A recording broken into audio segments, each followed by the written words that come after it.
दोस्तों, मैं हूं भरत और आप देख रहे हैं न्यूज़ 27। आज हमारे साथ खास मुलाकात कार्यक्रम में हैं दो पत्रकारिता जगत के दिग्गज। आप हैं सुभाष जी शर्मा, दैनिक जागरण से संभागीय हेड हम कहेंगे इन्हें, और हमारे साथ है हबीब की रिपोर्ट से श्रीमान हबीब जी, सैयद हबीब साहब। आज हम इनसे खास मुलाकात में चर्चा करेंगे पत्रकारिता जगत के अंदर पत्रकारों के साथ जुड़ी हुई कुछ समस्याओं को लेकर, और पूर्व में क्या पत्रकारिता का स्तर था, वर्तमान में क्या स्तर है, और क्या देखते हैं ये भविष्य में पत्रकारिता को। जी, आपका स्वागत और अभिनंदन। सुभाष जी, आप ये बताइए कि आप पिछले कई वर्षों से पत्रकारिता के क्षेत्र में जुड़े हुए हैं, और जब आप उस क्षेत्र में आए तो उस वक्त पत्रकारिता में बहुत बड़ा चैलेंज हुआ करता था। तो आप मुझे बताइए कि उस वक्त आपका क्या अनुभव रहा, अभी वर्तमान पत्रकारिता क्या कहती है, और क्या भविष्य देखते हैं पत्रकारिता? नहीं, पत्रकारिता में भविष्य तो बेहद उज्जवल है, लेकिन जब से पत्रकारिता में पूंजीवाद बढ़ा है तब से थोड़ी सी परेशानियां बढ़ने लगी हैं। जब हम लोग आए थे तब पत्रकारिता का एक मिशन के रूप में काम करते थे, मतलब हर जो रिपोर्टर था या डेस्क के आदमी, वो सारे इस तरह से काम करते थे कि वो उनका अपना काम हो, नौकरी की तरह काम नहीं करते थे। वो सेवा, समर्पण, समाज के प्रति उनका दायित्व, सरकार और जनता, उसके बीच में एक सेतु हुआ करते थे। उस सेतु के रूप में जो लगातार काम करते थे उसके रिजल्ट भी बहुत अच्छे मिलते थे, क्योंकि जनता भी उनका लगातार सम्मान करती थी, अधिकारी लोग भी उनका सम्मान करते थे। लेकिन वक्त के साथ जब से व्यावसायिकरण इस पत्रकारिता में आया, तब से धीरे धीरे गिरावट आई है। सबसे बड़ी गिरावट आई है विश्वसनीयता की, क्योंकि जैसे जैसे पूंजीवाद बढ़ा है, विज्ञापनवाद बढ़ा है, तो विश्वसनीयता कम हुई है। और उसमें जब से सोशल मीडिया, फेसबुक, ये दूसरी चीज़ हुई है, उसमें और भी गिरावट आई है, क्योंकि सूचनाएं जितनी त्वरित गति से पहुंचने लगी, तो उसमें क्या है कि वो चीज़ें बदलने लगी। घटना कुछ हुई, वो बदलते बदलते वो बिल्कुल ही, कई बार तो ये होता है कि जो होता नहीं है वो भी मार्केट में आ जाता है। तो सबसे जो है विश्वसनीयता बहुत गिरावट आई है। हम लोग जब काम करते थे, हमारे साथी लोग हैं, वो जो भी बीट देखते थे, क्योंकि पहले एक सिस्टम ये था कि 10 रिपोर्टर हैं, उनको अलग अलग बीट देते, तो वो क्या है कि वो भी एक दूसरे के सेतु हुआ करते थे, एक दूसरे में जो भी उनको मदद चाहिए या वो सारे करते थे। लेकिन जब से इसको सेवा की जगह नौकरी हुई, तब से क्या है, बहुत गिरावट आ गई है। हालांकि भविष्य अभी भी उज्जवल है, लेकिन उसमें क्या है कि कुछ सीमित, बहुत ज़्यादा एरिया में नहीं है, सीमित एरिया में। तो उसके लिए तो हम लोगों को बहुत सारी चीज़ें सोचनी पड़ेगी और इसके असल लक्ष्य को पहचानना होगा। जी, उदयपुर हमारे साथ वरिष्ठ पत्रकार जो कि पिछले कई वर्षों से पत्रकारिता जगत के अंदर अपनी कलम का लोहा मनवाते हुए नजर आ रहे हैं, उन्हीं के साथ साथ हमारे खास मेहमान एक खास मुलाकात में है सैयद हबीब जी, जो कि हबीब की रिपोर्ट से पहचाने जाते हैं पूरे राजस्थान के अंदर। सर, आप बताइए, क्योंकि ये एक इलेक्ट्रॉनिक फॉर्मेट, आपने एक नया अनूठा प्रयास किया है। हबीब की रिपोर्ट नाम से ही ये पहचाना जाता है, नाम से ही आपका शक्ल लोगों के जहन में आ जाती है। ये विचार आपका कब आया? पिछले कई वर्षों से आप जुड़े हुए हैं, क्या चुनौतियाँ आपको मिली है, और अब क्या चुनौतियों का आप सामना कर रहे हैं? ये बिल्कुल नया प्रयोग नहीं है, ये पत्रकारिता की शुरुआत जगत का प्रयोग है। जब शुरुआत में पत्रकारिता शुरू हुई थी तो वो पैम्पलेट के रूप में हुई थी जी। तब पैम्पलेट लोगों को घर घर बांटा करते थे, किसी मिशन के लिए, किसी आंदोलन के लिए। तो मेरा भी उदयपुर के लिए और राजस्थान के लिए ये एक पैम्पलेट समझो, डिजिटल पैम्पलेट है ये, जो उस दौर को याद कराता है आपको कि उस दौर में जर्नलिज्म ऐसा था। मेरे पेज में कोई बहुत ज़्यादा नहीं है, सिर्फ बहुत छोटा पेज है, लेकिन उसमें सटीक जानकारी है। और जहाँ तक आपने पत्रकारिता का भविष्य के सवाल जो किया, पत्रकारिता के भविष्य में, पत्रकारिता 1857 में भी लेस मनी मोर प्रॉब्लम रही है, और आज भी लेस मनी मोर प्रॉब्लम है।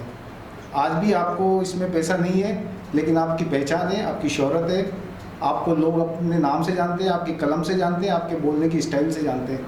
और जो आने वाला जर्नलिज्म है, वो पता नहीं आप उसको दुर्भाग्य कहते हैं या क्या कहते हैं, कि जो हमारे से वरिष्ठ लोग हैं या जो जर्नलिज्म के ज्ञाता बन रहे हैं, या पूरे वर्ल्ड वाइड बता रहा हूँ, पूरे वर्ल्ड में जर्नलिस्ट उसको माना जा रहा है जो लिखना अच्छा जानता है, जो बोलना अच्छा जानता है, जो स्क्रिप्ट राइटिंग अच्छी जानता है, जो वीडियोग्राफी जानता है, जो एडिटिंग जानता है। मतलब सारी चीज़ें एक जर्नलिस्ट के अंदर समाधि गई है जानबूझ के।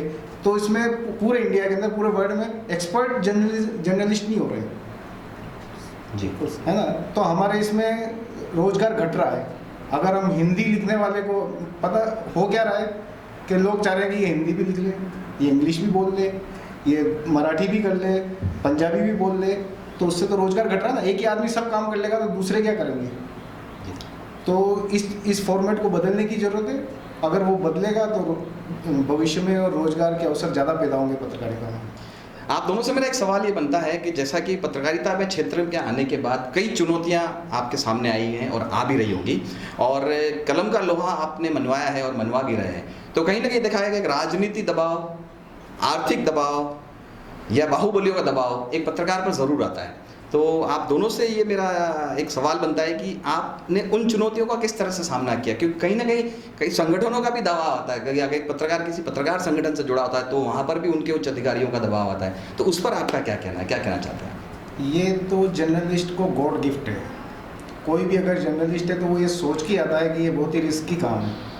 उसमें पॉलिटिकल प्रेशर भी आ जाता है, उसमें बाहुबलियों का दबाव भी आ जाता है, लेकिन वो दबाव का सामना करके भी अपनी जो घटना की सच्चाई है उसको सामने लाते ही लाता है। चाहे वो अपनी बाईलाइन नहीं देगा, चाहे किसी के माध्यम से करवा देगा, चाहे उनका सामने से मुकाबला करेगा, लेकिन वो डरेगा नहीं। ये जर्नलिस्ट जो भी छोटे से लेके बड़े तक जितने भी जर्नलिस्ट हैं वो हाँ, इस बीच में कुछ स्वार्थी लोग हैं जो बाहुबलियों से भी अपना स्वार्थ सिद्ध कर लेते हैं, राजनेताओं से भी अपना स्वार्थ कर लेते हैं और पत्रकारिता का फ़ायदा भी ले लेते हैं। अब उसमें आप ये बोल दो कि उसमें कुछ पैसे वाले लोग भी हैं, कोई प्रोफेशनल लोग भी हैं, कोई गैर प्रोफेशनल भी लोग हैं, तो ये सिलसिला चलता रहेगा। ये सारी चीज़ें हर फील्ड में, पत्रकारिता ही नहीं है। अब लोग ऐसा कह रहे हैं कि पत्रकार साहब बहुत बढ़ गए हैं, ये गैर पत्रकार, ये फर्जी पत्रकार है और ये असली पत्रकार है। तो कौन है असली पत्रकार? जी बिल्कुल।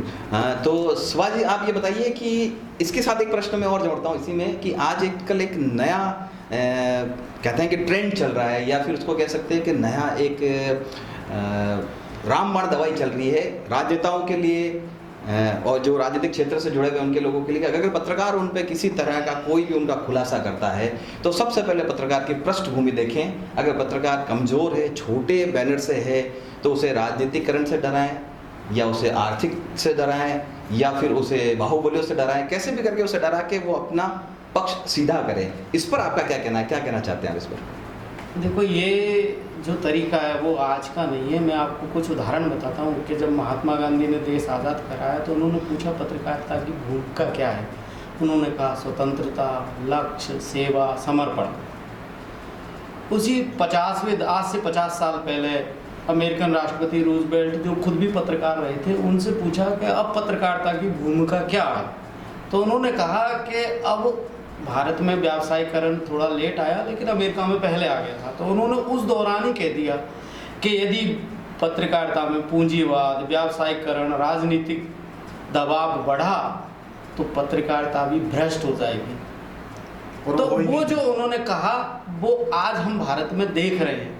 पत्रकारिता भ्रष्ट हो गई है, राजनीतिक लोग उनको दबाने लगे हैं। उसका असर, जो राजनीतिक लोग दबाने लगे, उसका असर सरकारी अधिकारियों दिखाना शुरू कर दिया। वो ये भी देखने लग गए कितना बड़ा है, क्या है, क्योंकि अब जो नई मीडिया समूह हैं वो क्या है कि व्यावसायिक लोगों के हाथों में पहुंचने लग गए और पहुंच चुके हैं अब तक, क्योंकि उसी को उद्योग के दर्जे में दे दिया।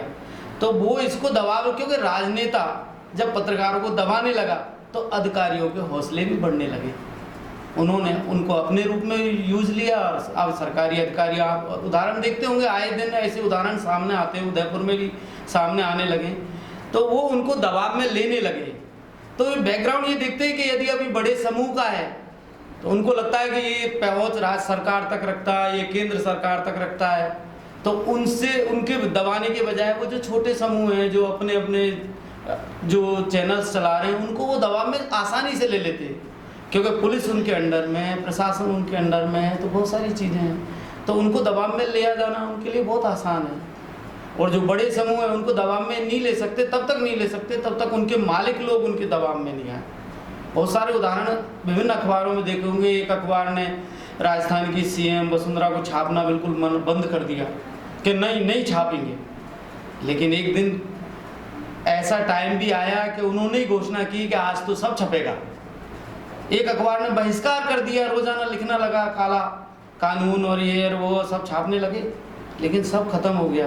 तो दबाव में पत्रकार है, मालिक लोग नहीं है, छोटे इनके तो ये तो पत्रकार हैं, क्योंकि जो चैनल्स चला रहे हैं छोटे वो तो खुद पत्रकार है, लेकिन मालिक लोगों ने पत्रकारों को भी यूज किया है और क्या नाम है सरकारों को भी यूज किया है, राजनेताओं को यूज किया है।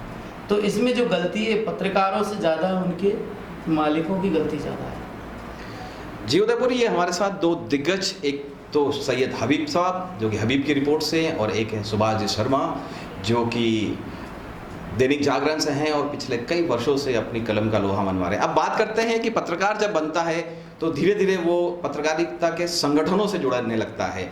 आप प्रदेश से जुड़े हुए हैं, जर्नलिस्ट एसोसिएशन जाट संगठन से, मैं उदयपुर जिले से जुड़ा हूँ, जिला महासचिव, आप भी किस पत्रकार संगठन से जुड़े हुए हैं। तो अब ये बताइए कि जब व्यक्ति एक पत्रकार संगठन से जुड़ जाता है तो उसका दायित्व दोहरा हो जाता है, एक तो उसे पत्रकारिता भी करनी है और संगठन के दायित्वों को भी निभाना है। तो कहीं ना कहीं आपको ऐसा लगा होगा या आप पर भी ये अनुभव हुआ होगा कि संगठन भी आपको किसी न किसी छोर पे आने के बाद ये कहता है कि नहीं, यहाँ हम आपका साथ नहीं दे सकते, क्योंकि आपकी कलम का लोहा तो हम मान रहे हैं लेकिन हम आपका यहाँ साथ नहीं दे सकते। ऐसा कोई वाक्य आपकी नज़र में है कैसा? नहीं, ऐसा तो नहीं, पर ये ज़रूर देखा है कि जब हम किसी भी पहले दूसरे संगठनों में भी जुड़े रहे, लेकिन उस समय एक संगठन में जुड़ा रहना एक गौरव की बात हुआ करता था। संगठन में जुड़े हुए हैं, उसमें बड़े बड़े जो मीडिया समूह के मालिक लोग भी उन संगठनों में जुड़ा हुआ करते थे। उनको हमने पत्रकारों के साथ बैठते हुए उनके साथ सारी इनसे बातचीत विचार विमर्श करते हुए देखा है। लेकिन अब स्थिति बदल गई है, कई समूह ने तो बैन ही लगा दिया कि वो संगठनों से नहीं जुड़ पाएंगे। फिर भी संगठन कोई ना कोई मिशन लेके चला हुआ है। अब उसमें परेशानी ये आई है कि बड़े समूह के लोग इन संगठनों से दूरी बनने लग गई, और वो इसलिए नहीं बनी कि वो पत्रकार चाहता है, पत्रकार नहीं चाहता, वो चाहता है कि संगठन बने, ऐसा संगठन बने कि वो पत्रकारों के हितों की बात उठा सके। लेकिन उसको क्या है कि पत्रकारों को हितों की बात उठ जाएगी तो उनका जो व्यावसायिक लाभ है वो उनको नहीं मिल पाएगा। तो इसलिए संगठनों को कमज़ोर सरकार ने नहीं किया या किसी ने नहीं किया, संगठनों को कमज़ोर करने का काम है मीडिया समूह के मालिक लोगों का। इन्होंने ही समूह को कमज़ोर कर दिया, और वो नहीं चाहते। संगठन यदि कमज़ोर नहीं होगा, संगठन तो बात उठाता है पत्रकारों के हितों की, क्या कहेगा कि साहब मेरा वेतन में आयोग वेतनमान ये है, मुझे ये मिलना चाहिए, तो वो लोग तो चाहते ही नहीं ना। तो संगठनों को कमज़ोर तो इन लोगों ने कर दिया। फिर भी क्या है कि संगठन किसी न किसी अपने लक्ष्य और एक उसकी तरह युद्ध की तरह लगे हुए हैं। लेकिन कुछ संगठन इस बीच ऐसे भी आ गए हैं जिन्होंने केवल अपने व्यावसायिक हितों को पूर्ण करने में लगे हुए हैं, क्योंकि उनका पत्रकारिता से लेना देना कम होने की बजाय उनका दूसरा वो है। जब से पत्रकारिता के साथ मार्केटिंग के लोग बैठने लगे तब ये सारा बिगाड़ खाता शुरू हो गया। लगाम उन पर कसने की है, लेकिन लगाम कसे कौन? मीडिया समूह काम नहीं करना चाहता, सरकारें कोई काम नहीं करना चाहती। वो तो जब तक उन पर लगाम कसने के लिए तो क्या है कि फिर भी हाँ, मैं कहता हूँ कि संगठन होने चाहिए जिससे कुछ फायदा तो हो। पूर्ण फायदा तो नहीं मिल पा रहा, लेकिन कई उदाहरण ऐसे देखे होंगे कि जिसमें किसी पत्रकार को कोई परेशानी है तो उनको फायदा हुआ है, लेकिन वो संगठन के तौर पे ही फायदा हुआ है, उसको मालिक लोगों ने नहीं किया या सरकार ने नहीं किया, लेकिन संगठन का लाभ तो मिला है, भले ही सीमित मिला हो। कई बार विफलताएं भी सामने आती है, लेकिन उनसे विफलताओं को लेके नहीं, संगठनों पे रोक नहीं होनी चाहिए, संगठन तो बनने चाहिए। ये है, अब सरकार ध्यान दे इन पे कि वाकई में कौन संगठन है, पत्रकारों के कैसे संगठन है, इन पे इनका सर्वे इनको सरकार को कराना चाहिए। तो ये चीज़ क्या है कि और साफ हो जाएगी, और मीडिया समूह इसमें सहयोग प्रदान करें तो बेहतर है, नहीं करेंगे तो भी वो तो चालू रहेंगे। हबीब जी, आप ये बताइए कि आपने कहा कि आप एक हबीब की रिपोर्ट को पैम्पलेट, डिजिटल पैम्पलेट के रूप में देखते हैं। तो अभी जहाँ 21वीं सदी के अंदर सोशल मीडिया बहुत हावी है, इंस्टाग्राम, ट्विटर, फेसबुक, लिंक्डइन, अन्य कई सोशल मीडिया प्लेटफॉर्म्स हैं जो कि एक आम आदमी रास्ते चलते हैं किसी भी इवेंट को या किसी भी एक्सीडेंट को या किसी भी वहाँ पर जो हुई हुई घटना है, दुर्घटना को देखते हुए तुरंत वो फ़ोटो खींच के या वीडियो खींच के वायरल कर देता है। इस पर किस तरह की आप अपनी विचारधारा रखते हैं कि जो एक आम आदमी है, जो ले मैन है, कॉमन मैन है, अगर वो लिखता है तो उसका क्या प्रभाव पड़ता है, और एक पत्रकार लिखता है तो उसकी बात का क्या प्रभाव पड़ता है? देखो, सोशल मीडिया, चूँकि मीडिया जुड़ गया है उसके सामने, और जर्नलिस्ट की कोई परिभाषा है नहीं। आपको 90A के तहत जो स्वतंत्र अभिव्यक्ति की स्वतंत्रता का जो अधिकार है वो एक आम आदमी को भी है, वो भी अपनी अभिव्यक्ति व्यक्त कर सकता है, उसी के माध्यम से वो सोशल मीडिया पे कर रहा है। लेकिन जो एक्चुअल जर्नलिस्ट है उसके लिए चुनौती बढ़ गई है कि सोशल मीडिया पे जो फेक न्यूज़ आ रही है उसकी विश्वसनीयता को वो कैसे आगे तक ले जाए। तो जो उस विश्वसनीयता को आगे ले जा रहा है मेरी नज़र में वही जर्नलिस्ट है जी, है ना। और सोशल मीडिया अब जर्नलिस्टों के लिए सोर्स हो गए हैं।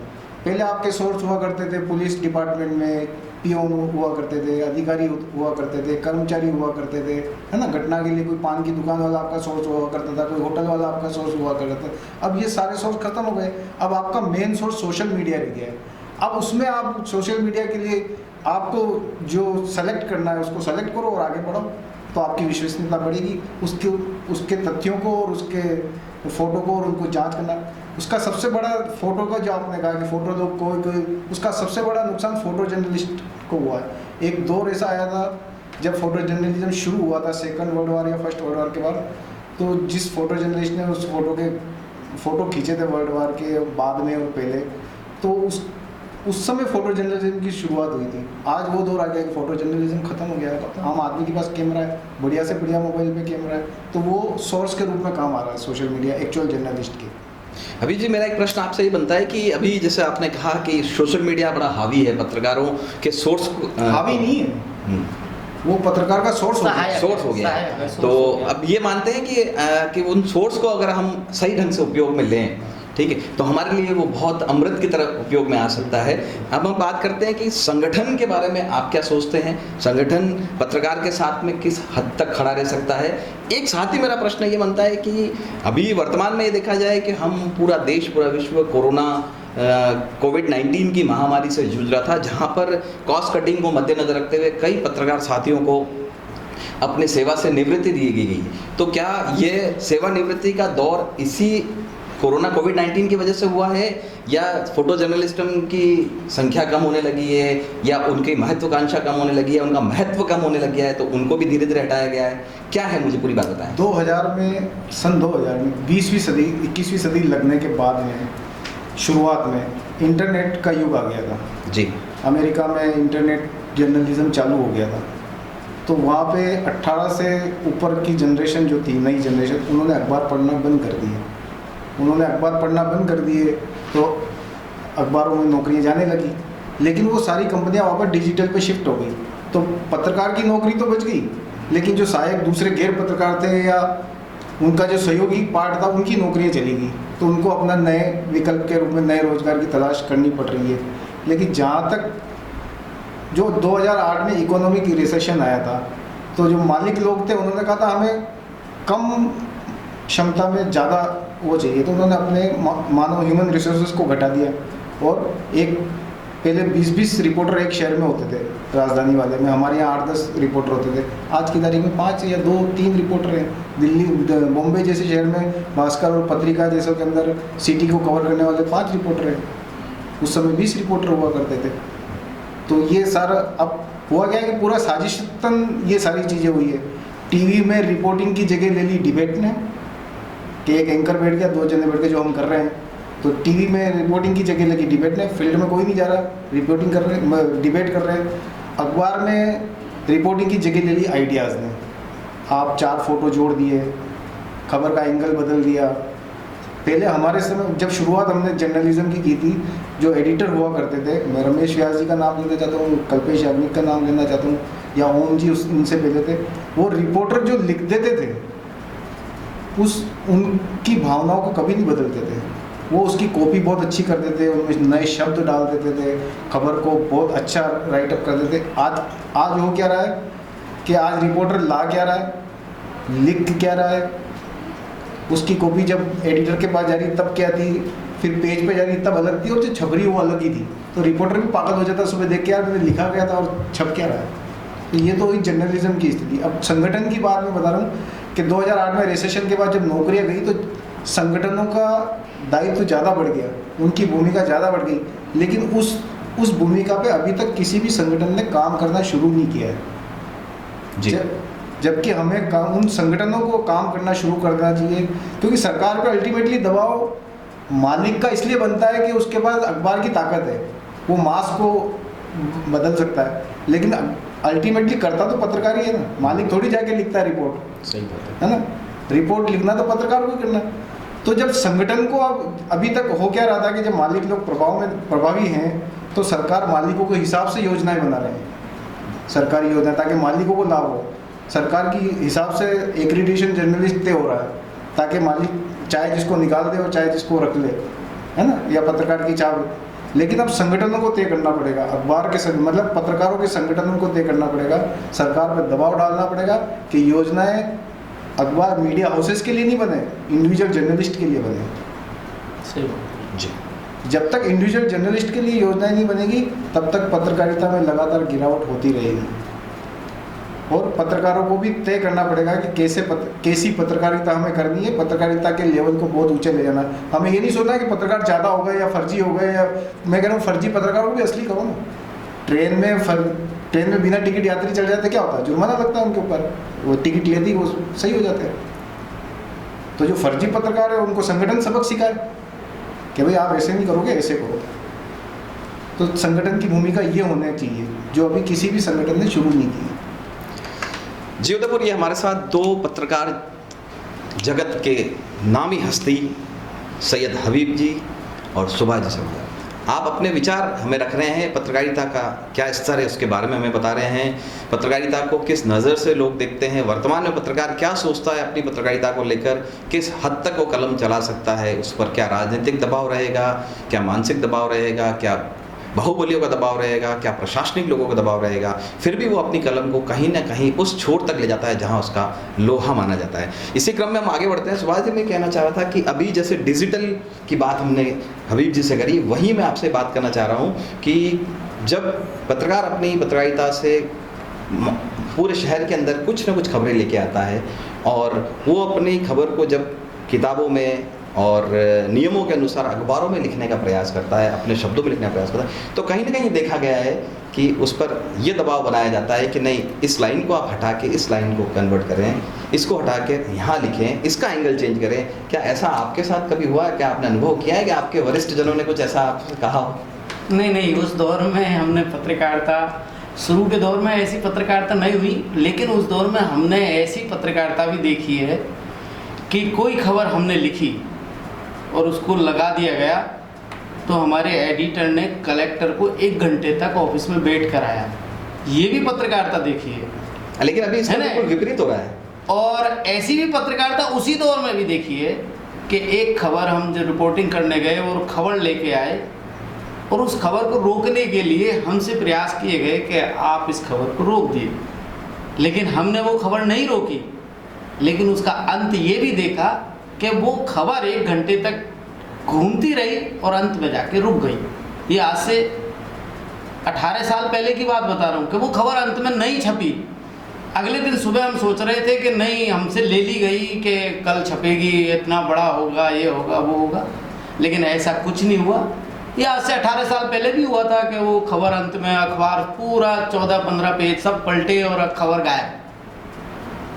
ये दौर भी देखा, ऐसा दौर भी देखा कि लोगों ने प्रलोभन भी दिए, खबर छापने के भी प्रलोभन दिए जाते थे और खबर हटाने के भी दिए जाते थे। लेकिन हम उस समय जुनूनी दौर में थे। राजस्थान में एक बड़ा अखबार हुआ करता था, दूसरा बड़ा अखबार आया, तो हम इस जुनून में थे कि पत्रकारिता के, हम ऐसे जुनून में थे कि नहीं तो हमें खबर लगाने के पैसे लेने, नहीं खबर हटाने के पैसे लेने। तब सीधा रिपोर्टर से संपर्क करते थे, आम जनता भी, खबर लगाने की भी और हटाने की भी, लेकिन तब रिपोर्टर ईमानदार होते थे। लेकिन अब तो रिपोर्टर से संपर्क होता ही नहीं है। अब तो सीधा वो क्या है कि पूरा अलग तरह का वो बन गया, क्योंकि उसके लिए उन्होंने अलग है, तो वो अब चीज़ें सारी बदल चुकी हैं, अब ऐसा नहीं है। लेकिन फिर भी हाँ, बाकी है अभी पत्रकारिता में जो असल पत्रकार है ना, वो अपनी बात में करो किसी न किसी माध्यम से, भले अखबार में छपे या नहीं छपे, क्योंकि अब सोशल मीडिया आ गया, ये आ गया, वो आ गया, तो वो चीज़ रुकती नहीं है, सामने तो आती है। अब ये बात अलग है कि प्रशासनिक अधिकारी या राजनेता वो जो भी उनकी मिल बैठ के जो भी कुछ करते हैं, लेकिन वो चीज़ छुप नहीं पाती। जो असली है वो उसको किसी न किसी माध्यम से सामने ला रहे हैं, लाते रहेंगे, और कार्रवाई भी होंगी। हो सकता है वो बहुत ज़्यादा नहीं हो, लेकिन होंगी। ये आज नहीं तो कल, लेकिन ऐसा होगा, क्योंकि अधिकारियों में भी तो यही है कि आज एक बेईमान है तो कल ईमानदार भी तो आएगा, कभी ना कभी वो तो खिलेंगी नहीं। एक पेड़ को आप काट दो, तने से काट दो, तो इसका मतलब थोड़ी है कि हरियाली खत्म हो गई। जी, मानसून आएगा, फिर उसमें नई कोपलें फूटेंगी। मैं आपको पत्रकारिता की, पत्रकार की ताकत बताना चाहता हूँ। जी बताइए।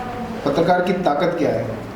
डॉक्टर जेदी एक पत्रकार है बॉम्बे के, उन्होंने अंडरवर्ल्ड पे एक पत्रकारिता की थी। दाऊद इब्राहिम पे उन्होंने बहुत लिखा। दाऊद इब्राहिम का उनके पास फ़ोन आता है कि तुम्हें पता है कि तुम किसके बारे में लिख रहे हो, तुम्हारा बच्चा किस स्कूल में जाता है। उन्होंने स्कूल का नाम लेके बताया। उस पत्रकार ने कहा था आप गलत बता रहे हैं, मेरा बच्चा इस स्कूल में, इस क्लास में, इस सेक्शन में बैठता है, इतनी बजे स्कूल जाता है और इतनी बजे आता है। उन्होंने उसका उल्टा जवाब देके बताया। हाँ, सही बताया। सही बताया। बता रहा था वो, सही बताया उसने कि आपके सोर्स गलत है। मैं बता रहा हूँ मेरा बच्चा उस स्कूल में, उस क्लास में, उस सेक्शन में, और इतनी बजे जाता है और इतनी बजे आता है। तो ये पत्रकार की ताकत है, ये किसी अखबार के मालिक की ताकत नहीं है। मिड डे के जर्नलिस्ट जेडे की मर्डर होता है, छोटा राजन सुपारी लेके उसका मर्डर करता है, तो जिस पत्रकार को मरवाया जाता है उसको सुपारी देके, जो सौदा तय होता है, तब ये बताया नहीं जाता कि हम पत्रकार को मरवा रहे हैं। तो मारने वाले बाद में उससे डबल कीमत मांगते हैं छोटा राजन से कि तुमने हमें बताया भी नहीं था कि तुम पत्रकार को मरवा रहे हो। पत्रकार को तो ये उसकी कीमत है। ये ताकत है, ये पत्रकार की ताकत है, ये किसी मालिक की ताकत नहीं है। तो उदयपुर आपने देखा कि हमारे साथ दो वरिष्ठ पत्रकार जिन्होंने अपने अनुभव साझा किए हैं और ये बताया कि पत्रकार की वास्तविक कलम की ताकत के साथ साथ में उसके दिल की ताकत क्या होती है, कि इस जहान में पैदा होने वाला हर वो व्यक्ति, चाहे वो किसी भी पद पे हो, चाहे वो किसी भी कार्य क्षेत्र से जुड़ा हो, पत्रकार को सम्मानजनक आंखों से देखता है और उसका सम्मान भी करता है। हालांकि वर्तमान में पत्रकारिता की स्थिति थोड़ी सी अलग होती नज़र आ रही है। कहीं ना कहीं व्यावसायीकरण के साथ साथ में सामाजिक, धार्मिक, आर्थिक, राजनीतिक और भी कई संगठन या और भी कई इस तरह के जो कह सकते हैं हमारे जो आसपास का बना हुआ जो ऑरा है उसके अंदर पत्रकार घिरा हुआ है, और लेकिन कहीं ना कहीं वो अपनी पत्रकारिता का जुनून और अपनी कलम की ताकत ज़रूर दिखाता है।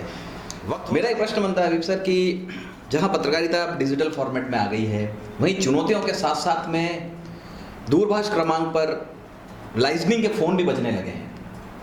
जैसा कि किसी ने एक खबर की, किसी को उस खबर से फ़ायदा होगा, किसी को उस खबर से नुकसान होगा, लेकिन पत्रकार अपने जुनून के साथ में उस खबर को लिखने बैठता है तो कहीं ना कहीं उसे मिलने वालों के फ़ोन आने लग जाते हैं या उसके उच्च अधिकारियों के फ़ोन आने लग जाते हैं। पहले ये होता था कि पत्रकार को किसी भी सरकारी कार्यालय में या किसी भी संस्था के कार्यालय में जाने में समय नहीं लगता था, वो सिर्फ अपना नाम आगे एक पर्ची पे लिख के देता था तो तुरंत प्रभाव से पत्रकार को बुलाया जाता था, उसे सम्मानजनक बिठाया जाता था। अब उसका बिल्कुल विपरीत होने लगा है। पत्रकार सरकारी कर्मचारियों को, सरकारी अधिकारियों को फूटी आंख नहीं समाते क्योंकि उन्हें लगता है कि कहीं ना कहीं ये हमारे लिए नुकसानदायक साबित होगा। इस पर आपका क्या कहना है? वर्तमान में पत्रकारिता क्या कह रही है इस विषय को लेकर, और पहले क्या कहती थी? पत्रकार भी एक समाज है और समाज में जितनी अच्छाइयाँ और जितनी बुराइयाँ हैं वो सारे पत्रकार समाज में भी हैं। यहाँ पे भी आपको लाइजनिंग करने वाले लोग मिलेंगे, आपको आपके परिवार में भी लाइजनिंग करने वाले लोग मिलेंगे और आपके समाज में भी लाइजनिंग करने वाले लोग। देश की दुनिया की राजनीति आपके घर से चालू होती है जी। बेईमानी आपके घर से चालू होती है, लाइजनिंग आपके घर से चालू होता है। आप परिवार में देखना कि आपकी एक बुआ आपका पक्ष लेगी, एक बुआ आपका विरोध में रहेगी। उसके लिए वो चाहे जो करेगी, जो घर घर की कहानी और ये जो सारे सीरियल आ रहे हैं वही देश से और वही देश की राजनीति है जी। है ना। इसी तरह पत्रकारों के पास, पत्रकार भी उसी समाज की तरह बटा हुआ है। यहाँ पे भी अच्छे लोग हैं जो लाइजनिंग करके अपने स्वार्थ के लिए बात मान लेते हैं, खबर उस हिसाब से कर देते हैं। हर चीज़ के दो, मैं एक खबर को 4 तरीके से लिख सकता हूँ, पक्ष में भी लिख सकता हूँ, विरोध में भी लिख सकता हूँ, बैलेंस भी लिख सकता हूँ, और बिल्कुल घटिया तरीके से भी लिख सकता हूँ, ताकि वो खबर कचरे के डिब्बे में चली जाए। बिल्कुल सही है। तो ये सारी चीज़ें समाज का हिस्सा है। तो इन चीज़ों को तो आपको तय करना है, आपके सिद्धांत को बताना है कि मैं क्या कर रहा हूँ।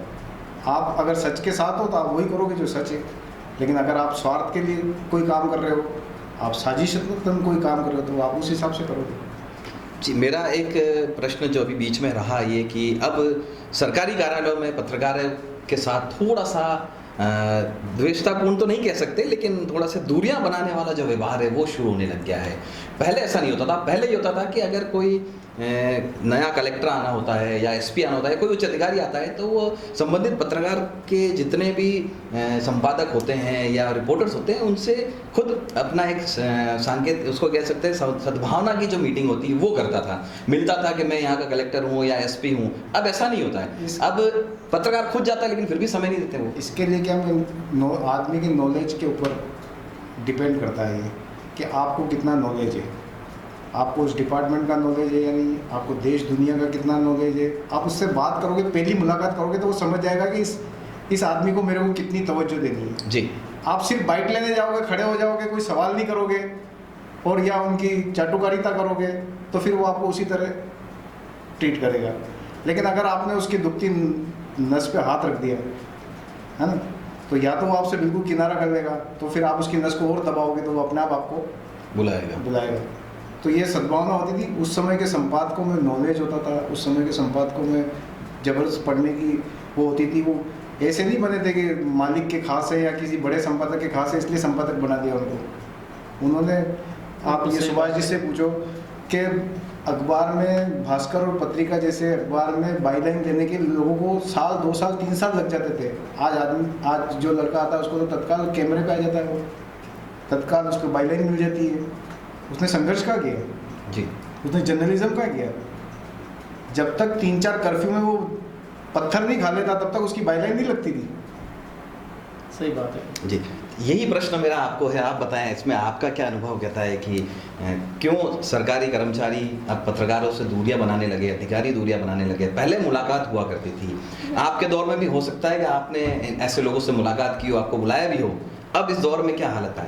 नहीं, ये अबीर जी की बात सही है। एक दूसरी बात हो रही है इसमें, क्या है कि पहले एक सीमित होते थे पत्रकार। जैसे आप किसी भी शहर में या कहीं भी देखो, जैसे उदयपुर में मान लो 4 अखबार हैं, तो प्रशासनिक बीट देखने वाले 4 ही पत्रकार हुआ करते थे और प्रिंट मीडिया ही हुआ करता था। तो उनको क्या है कि बुलाने का, उनको क्या है कि एक सा, अब क्या है कि आप देखोगे कि 200-250 पत्रकारों की एक फौज, और उस फौज में इतना गिरावट आ गई है कि मुझे तो खैर कहना नहीं चाहिए, क्योंकि अपने पत्रकार साथी हैं कि उनको खुद को ही नहीं पता कि जर्नलिज्म होता क्या है। ऐसे लोग आ गए हैं मैदान में।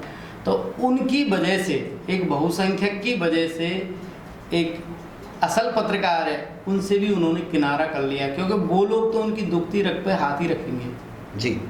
तो उनसे भी उन्होंने किनारा कर लिया, तो वो बचना है। लेकिन पत्रकार यदि चाहे तो अब भी उनको पकड़ने की क्षमता रखता है, क्योंकि क्षमता रखता है।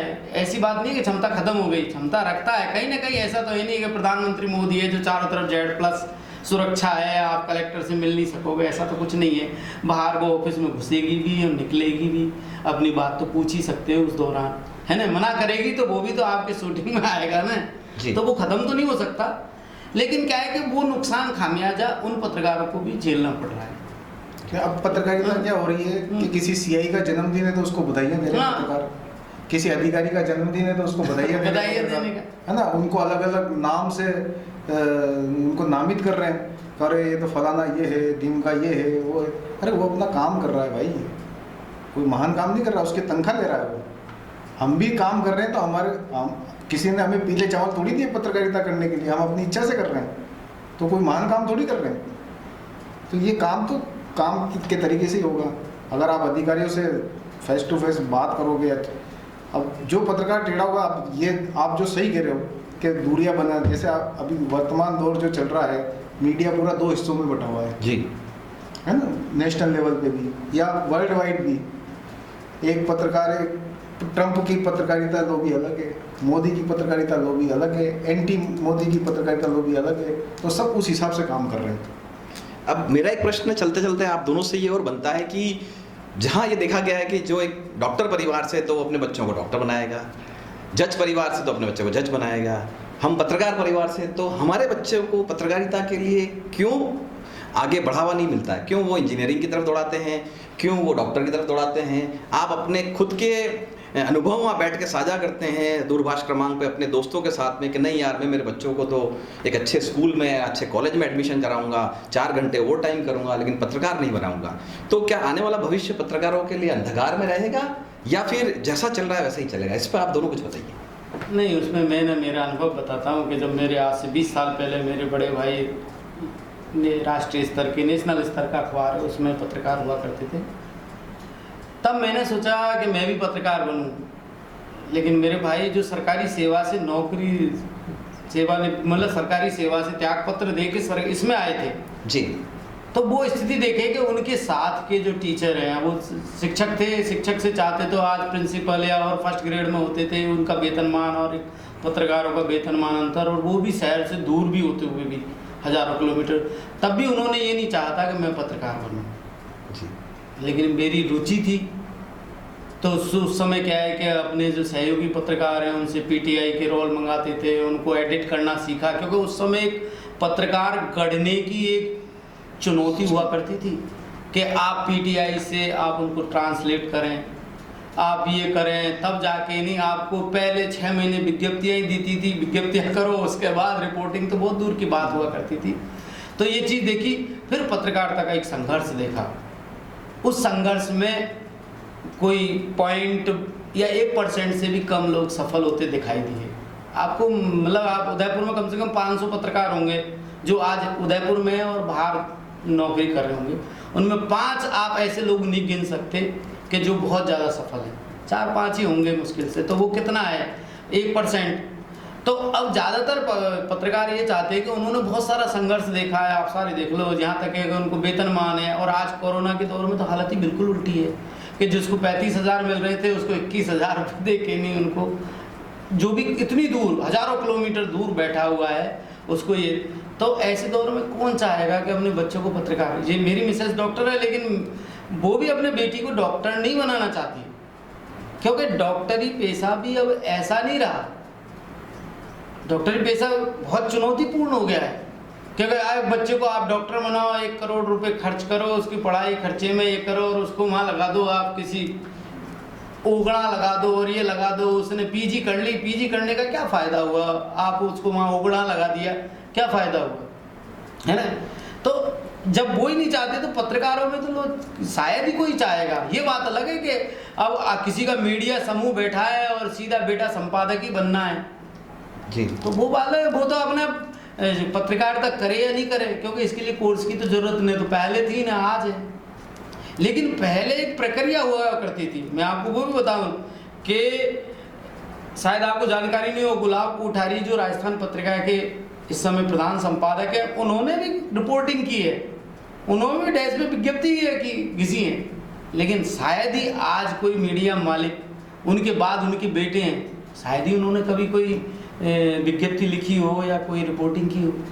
तो वो चीज़ें बदल गई हैं। तो अब शायद ही मेरे हिसाब से तो कोई नहीं चाहेगा कि वो अपने बच्चों को कम से कम ऐसे शहरों में, उदयपुर जैसे शहरों में ये है। हाँ, फिर भी कुछ लोग जो हैं उनमें तो वो तो निकलेंगे ही। पत्रकारिता और एक जुनून है और नशा है। हाँ, वो आपके जीन में ही होता है जी, है ना। अगर उस जुनून में आप पड़ गए तो फिर आप दूसरा काम नहीं कर सकते। तो जिसके जीन में आ गया, जिसको जुनून लग गया पत्रकारिता, फिर उसको पैसा मिले या नहीं मिले वो पत्रकारिता करेगा। मैंने आपको शुरू में एक लाइन की, पत्रकारिता का profession less money more problem. जी, बिल्कुल सही कहा आपने। है ना। तो इसके लिए जो लोग तैयार है वो करें, और जो तैयार नहीं वो ना करें। एक सवाल चलते चलते आखिरी और मैं दोनों हस्तियों से पूछना चाहूँगा कि जब आप चुनौतीपूर्ण पत्रकारिता करते हैं, आप शहर में अपना लोहा मनवाते हैं अपनी कलम के अनुसार, तो कहीं ना कहीं ये भी देखा गया है कि आप जब मौके पर होते हैं तो आपको देख कर लोग दूरियां बनाना शुरू करते हैं, आपका सामाजिक जीवन थोड़ा सा दूर हो जाता है, आप मौके पर अपने परिवार के साथ, अपने यारों दोस्तों के साथ नहीं पहुंच पाते क्योंकि आप पत्रकारिता कर रहे होते हैं। कहीं अगर ऐसे लोगों के बीच में आप चले गए जो वो अनैतिक बात कर रहे हो या उनके स्वार्थ की बात कर रहे हो, तो आप एक पत्रकार को देखकर वो अपना विषय बदल देते हैं। उस वक्त जो व्यक्ति होता है, जो पत्रकार होता है, वो कहीं ना कहीं अपने आप में एक थोड़ी सी कमी महसूस करता है कि यार ये मेरे प्रोफेशन को लेकर मुझसे दूरियां बनाना पसंद कर रहे हैं, या मजबूरी में दूरियां बना रहे हैं, या ये मुझसे डर के दूरियां बना रहे हैं। और वर्तमान में जो आप एक क्या संदेश देना चाहते हैं जाते जाते युवाओं को कि वो पत्रकारिता जगत के क्षेत्र में आए, तो क्या जुनून लेके आए और क्या मुद्दा लेके आए? देखो, मेरा ये मानना है कि अगर कोई आपसे दूरी बना रहा है तो वो तो पत्रकार के लिए बहुत अच्छी बात है। अच्छा, इसलिए अच्छी बात है कि फिर तो पत्रकार को समझ जाना चाहिए कि मेरे लिए खबर है यहाँ पे। जी बिल्कुल। अगर कोई मेरे से दूरी बना रहा है, कोई मेरे को देख के अपनी बात को बदल रहा है ना, तो वो मेरे लिए बहुत अच्छी खबर, वो मेरे लिए बहुत अच्छा है कि फिर मेरे को वहीं लग जाना चाहिए कि ये मेरे को देख के क्या कर रहे थे, उसमें खबर है कुछ ना कुछ। जी जी जी बिल्कुल। और युवाओं को आप क्या संदेश देना चाहते हैं जाते जाते कि अगर कोई पत्रकारिता जगत के अंदर आना चाहता है, अगर वो आपसे संपर्क करता है, तो आप उसको किस तरह से मोल्ड करेंगे, किस तरह से तराशेंगे? जैसे कि मैं नाम लेना चाहूँगा, जैसे कि मैं नानालाल जी आचार्य का नाम लेना चाहूँगा, मैं नाम लेना चाहूँगा कौशल जी मुंदड़ा का, मैं नाम लेना चाहूँगा विवेक जी भटनागर का, मैं नाम लेना चाहूँगा मनु राव का, जिन्होंने मुझे भी तराशने का प्रयास किया और मैं उनकी बात पर खरा उतरने की कोशिश कर रहा हूँ। वैसे कोई अगर नया आए आपके पास में तो उस पर आप क्या करेंगे? ये पत्रकारिता प्रोफेशन की बात नहीं, ये पूरे सारे प्रोफेशन की बात है। अगर आप कोई काम जो आपको अच्छा लग रहा है और आप 100% उसको देना चाहते हो, तो मेरा ये मानना है कि आप अपने जीवन को सफलतापूर्वक जी सकते हो। जी। चाहे वो पत्रकारिता हो, चाहे पुलिसिंग हो, चाहे एडवोकेसी हो, कोई भी काम हो, अगर आप उसको 100% कर रहे हो तो फिर आपको इतना पैसा तो मिल ही जाएगा जितना आपको ज़रूरत है। सब लोग अमिताभ बच्चन नहीं बन सकते बॉलीवुड में, है ना। हर साल 1000 फिल्में चलती है, ऑथेंटिक बता रहा हूँ मैं आपको, लिखा हुआ। हर साल 1000 फिल्में बनती हैं, उसमें से सुपर हिट तो 2 ही होती हैं जी, हिट 5 होती हैं, 20 चलती हैं, फिर भी 950 फिल्म बनाने वाले spot boy, hero, heroine, director, सारे लोग दाल रोटी कर चले ही जी रहे हैं। बिल्कुल बिल्कुल। आप बताइए, आप क्या संदेश देना चाहते हैं युवाओं को, और आप क्या सोचते हैं कि जो प्रश्न मैंने हबीब जी से किया था कि जो लोग दूरियां बना लेते हैं, देख के विषय बदल देते हैं, उस पर आपका क्या कहना है? देखो, पत्रकारिता में वो आदमी सफल है जो अपनी निजता को छोड़ना चाहेगा, जिन्होंने अपनी निजता को पकड़ लिया कि नहीं, मैं ये नहीं छोड़ सकता, मैं ये नहीं छोड़ सकता, या यहाँ ही रहना चाहूँगा, ये है, तो वो मेरे हिसाब से वो पत्रकारिता में कभी सफल नहीं रहेगा। जिसने अपनी निजता, वो चाहे कैसी भी हो, घर की हो, परिवार की हो, समाज की हो, शहर की हो, प्रदेश की हो, जिन्होंने ये छोड़ दिया वो सफल है। नहीं तो वो उतना ही कर पाएंगे जितना उनका चल जाए। जिन्होंने ये निजता छोड़ दी वो ऊंचाइयों को छू लेंगे।